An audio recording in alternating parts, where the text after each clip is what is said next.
За өмнөхөө. Агуур яваад юу сонсоод ирв дөө. Сумын төвөөс ирлээ. 9 шидийн сонин тарааж энэ да. Уг саттай болохоор энэ соник аваад ирлээ.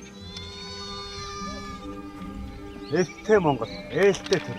Энэ чинь эх болдгоо мөрийн хөтөлбөр байна шүү дээ. Өмөрөө хөтөлбөр юм уу? Монгол төр. Монгол гэр. Хөөе.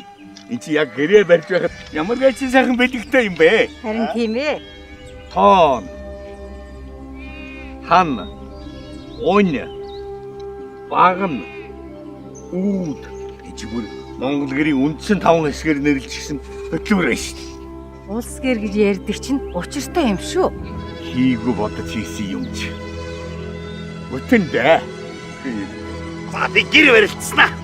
Ой, чөөхөө. Гэрэн засаа төрön зас гэдэгтэй хөө.